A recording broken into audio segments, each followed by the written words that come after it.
Trade. New on NFL Live from Schefter. According to ESPN sources, the Green Bay Packers are trading wide receiver Dontayvion Wicks to the Philadelphia Eagles in exchange for a 2026 5th-round pick and a 2027 6th-round pick. He's going to sign a one-year deal, $12.5 million extension with the Eagles per his agent, David Mulugeta. Okay. What do you think, Mina?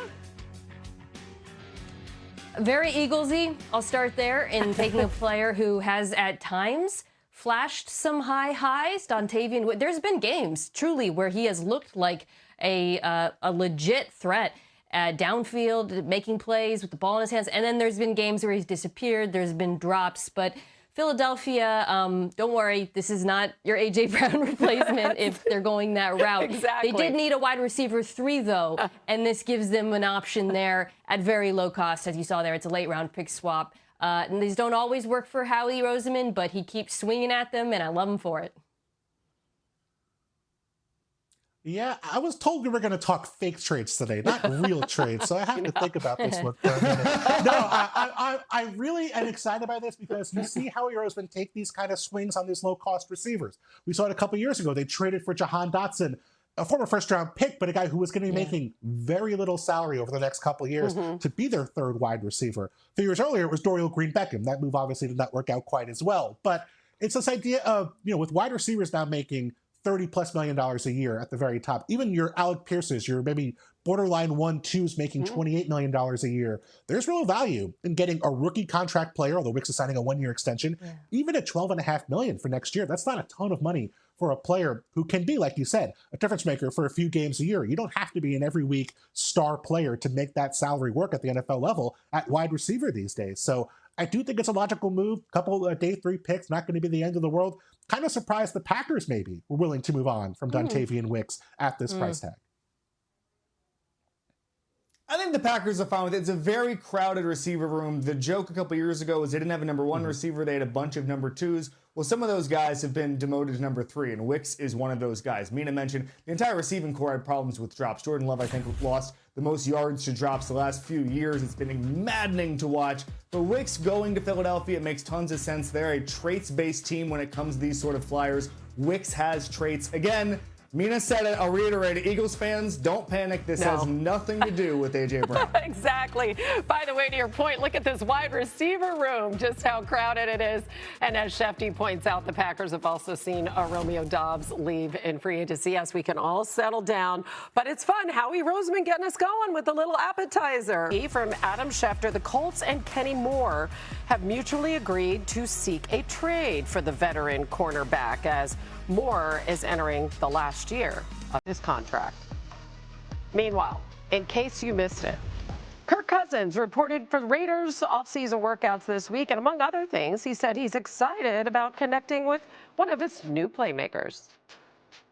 Yeah, I think he may be the best tight end in football. Hopefully we can make that a reality this fall, but got to keep him healthy, just like some of the other great players on this team. But he gives us an ability to use a lot of different personnel groupings. I think it can allow us to be very creative with how we attack defenses.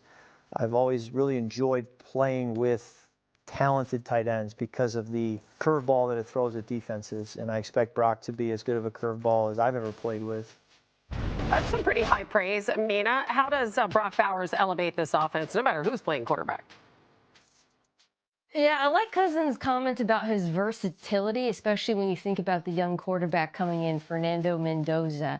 He loves to throw the football outside the numbers. He's very good at it. Was asked to do a lot at Indiana. And Bowers, despite being a tight end, does split out wide a decent amount. About 100 snaps out there last year, despite missing a lot of games due to injuries. I would look for that to actually increase and for the Raiders to isolate him on the backside as a receiving option for Mendoza, because I do think that pairing could be very helpful for the quarterback. Meanwhile, in case you missed it, as the Giants started their offseason workouts this week, their new offensive coordinator, Matt Nagy, talked about what year 2 could look like for Jackson Dart. The one thing I love about Jackson is Jackson wants to be the best. He really does. And so when you have that, that's half the battle. He wants to be the best. He wants to be, coached hard, have that discipline. and work on his footwork, his timing, and his connection with teammates. So we're going to do that. It's our job as coaches to be able to show him, these clips and get to training camp and get to the games and then win and be able to keep finding areas where he's doing things well, but then he can also grow. Bill, how can Nagy maximize his strengths and also keep him safe? Yeah, well, he also said Jackson Dart is not Patrick Mahomes, which was sad news for Giants fans to hear. But they do have something in common. They do both run the football really efficiently. Jackson Dart had the best success rate of any quarterback in football when he ran by more than 5 percentage points last season.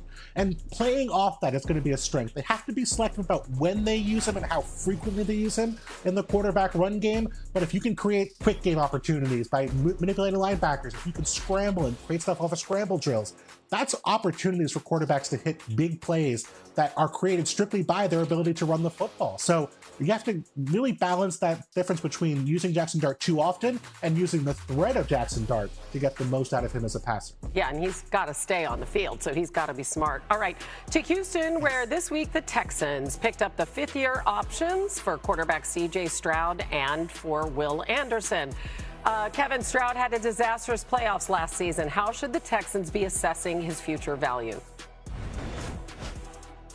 Yeah, these two moves look the exact same in the transaction column, but they are very different. Will Anderson's 5th-year option is a placeholder for a long-term extension that should have been signed yesterday. With C.J. Stroud, they got to wait and see. He is the first player in history to have 5 interceptions and 5 fumbles in a single postseason. There were some good things. He's one of 5 quarterbacks ever to reach the divisional round each of his first 3 seasons, but in the latter half of the season, he didn't use his legs well. He looked uncomfortable outside the pocket. His QBR when he was rolling outside the pocket was much worse than it was earlier in the season. Frankly, he's regressed. There's no other way to put it from his rookie year. And now the Texans have a massive decision to make. The problem is there's no such thing as a middle-class quarterback in this league. You're either looking at top of the market, $60 million, or you're looking at getting a new quarterback. C.J. Stroud is not going to take below market. This is one of the biggest X factors in football this year. Yeah. Because if C.J. Stroud regains the form we saw 2 or 3 years ago with that defense, it's Texans Super Bowl. If not, disaster. Yeah, 5 of those fumbles came in one game.